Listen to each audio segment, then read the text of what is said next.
Before the advent of democracy and even military government in those days, in the pre-colonial days, the kings, traditional rulers across board, especially in the north and southwest, and probably the middle belt, aside the southeast, the Ebola, which is majorly Republican in nature. Traditional rulers are more or less the controllers of their various communities. They had so much power in those days. That was why they were so revered. And the indirect rulers too, the British government and the rest that came to colonize us, liaised with them in order to govern our people until through their district officers and the rest. So they were so powerful. Traditional rulers. But since we, had our independence in 1960, then we became a Republican, government. In 1963, the powers of traditional rulers, so to say, across the length and breadth of the country have been so withered that the government, traditional rulers are now more or less at the mercy of the government. They are appointees of the government, so to say. Though their roles and functions may not be that obvious, but then the interest and their salaries are drawn from the coffers of the government at the state level. In fact, the truth of the matter is that traditional rulers are actually employees of the respective local governments where they operate. That is the truth of the matter. And the state government now controls them through the Ministry of Chieftaincy titles and local government affairs. That's why you see any traditional ruler who is appointed after his people, the kingmakers must have elected him, must get what we call the staff of office from the state government. Their functions are extremely limited these days. Most times, traditional rulers in our local communities are just kind of peacemakers. They try to settle disputes among, warring factions in their community.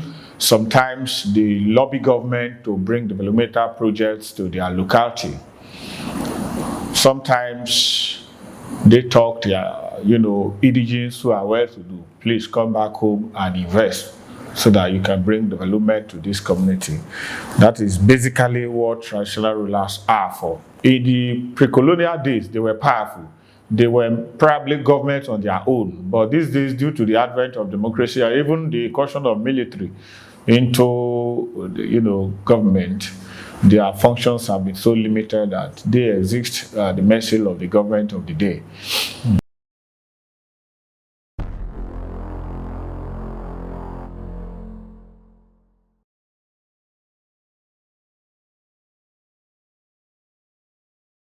I will go by this analogy.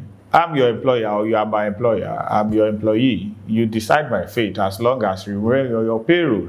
So the so-called royal powers still exist in our consciousness, but the reality of it is that they don't have any power. It's just like if a criminal is caught in the community, you don't take him to the king's palace, or even if you do, the king will say, okay, let's keep the criminal here and call on the police to come and pick the criminal and take him away to the police station.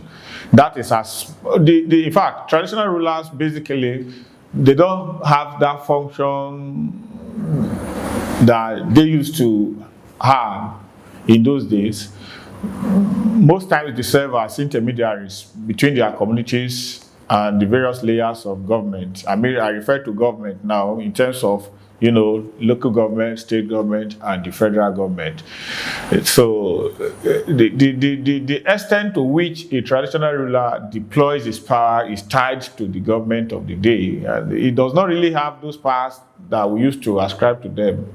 So we see them as, in reality, they are employees of the government. They are public office holders, just that their functions are extremely limited and they are not that, inscribed in the Constitution of the Federal Republic of Nigeria. They are products or creations of the state government wherever they exist.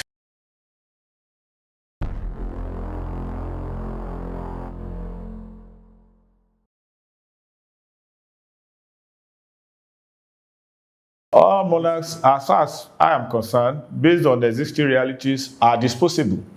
That is the truth of the matter. If the government of the day does not like the face of a traditional ruler, in his state, he can decide to do away with him by coming up with flimsy reasons and, okay, I am the appointing authority, I can as well withdraw the staff of office from you and banish you. But mind you, if that is done illegally without a constituted authority, like a commission of inquiry that is backed by law, such a traditional ruler so dethroned or deposed can, go to court, and the legality of that deposition or dethronement, the court can now decide in its own wisdom if the facts are laid bare that, the state government didn't depose this person properly, or the deposition is illegal, because we have had cases like that in the history of this country.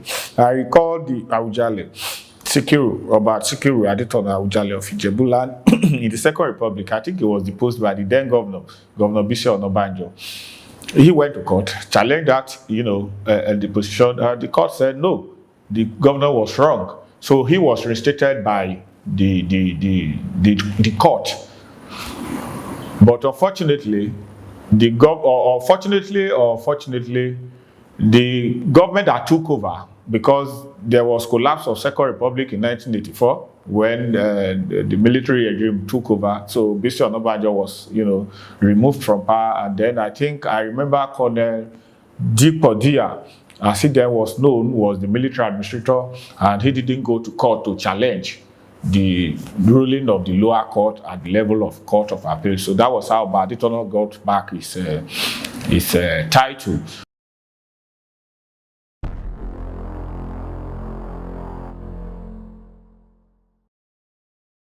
So I still feel like recent times that we have seen, several kings have been disposed and they never got reinstated. The highest we can go so far, it has not been established, is that of the Emir of Gwandu, who was deposed by Governor Alero of Kebbi State, and he's in court.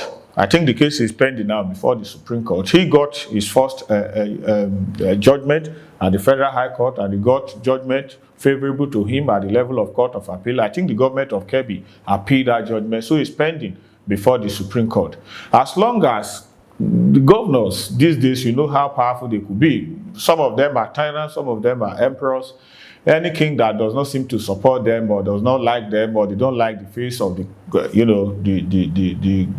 traditional ruler, they can as well come up with flimsy reasons and say, let's get away with this guy and put another person there. So that level of reality, the sort of metaphysical or spiritual powers we used to accord them in those days, are getting eroded, because the military, or the government rather, so to say, especially the civilian administration, does not accord them such respects any longer. And mind you, some traditional rulers too are meddlesome.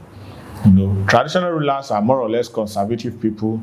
You have to be mindful of what you say or transit in public, because they believe, or the government believes, you have informal channels through which you can reach out to them. If you have anything, submission to make to the government, rather than go to the media, you can as well seek an audience with the government and table your opinion regarding issues of governance. Several times we have seen traditional rulers coming to Aso Rock, either through the invitation of the president, or they informing the president that we are coming to see you.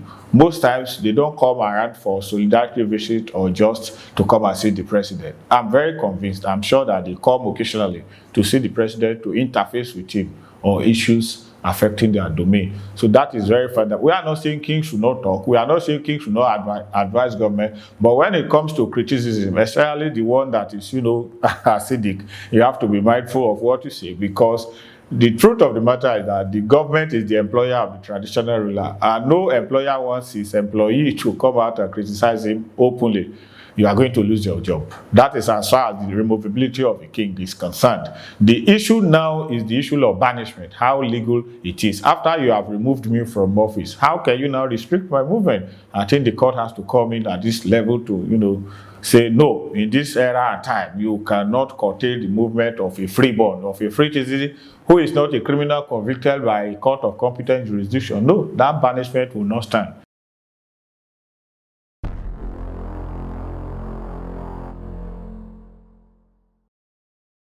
whoever has been dethroned or banished elsewhere, any king, be it now or in the past, should go to court. Let's know what the court will say. I heard Barrister Femi Falana talking on, I think, Channels TV, or there about 2 days ago, concerning the recently deposed Emir of Kano, Sanusi Lamido.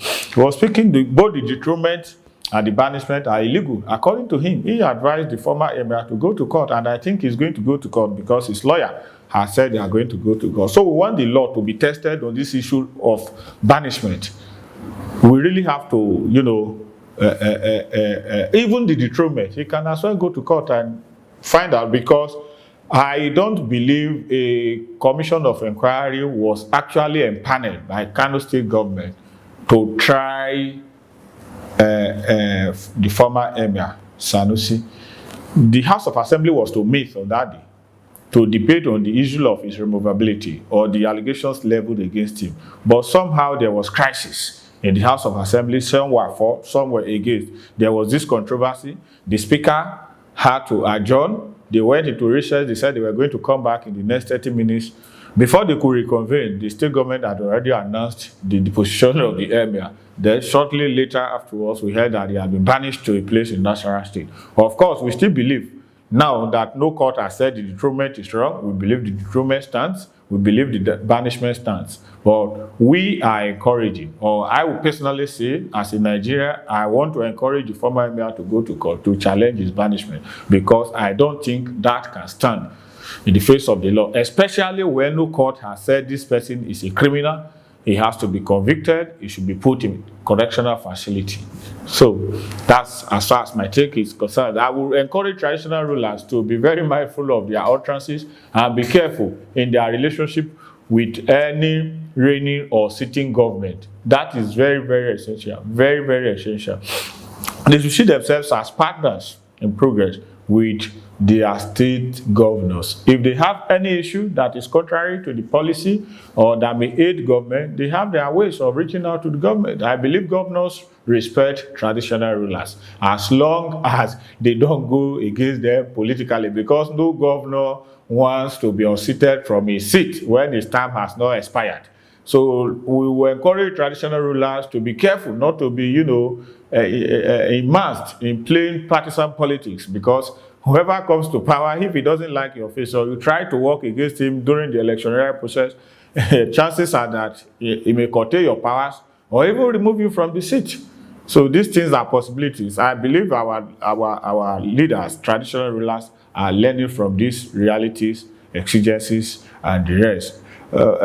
No traditional ruler should be removed on the premise of flimsy reasons, out of petty jealousy or rivalry or whatever the case may be. A traditional ruler can actually be dethroned if he's found to have done something that is contrary to the laws of the state or the local government where his kingdom or his empire is. That is as far as we are concerned, as far as I'm concerned. So that is the position. Yeah.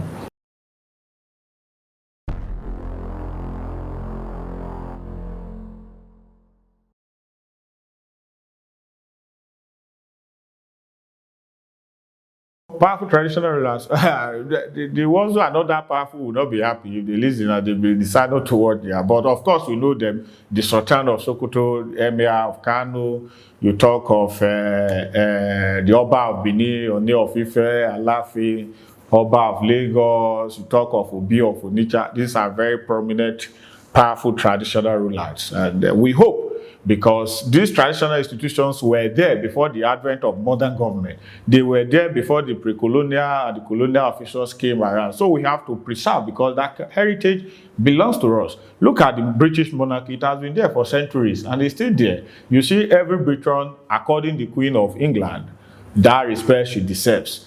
They are not only respecting the Queen, they are respecting the position, the authority, the royalty. I think government should not bastardize our traditional institutions. That is a clear message to them. I'm Dayo Williams, public affairs commentator based in Abuja. You are watching The Analyst on Nigerian Report.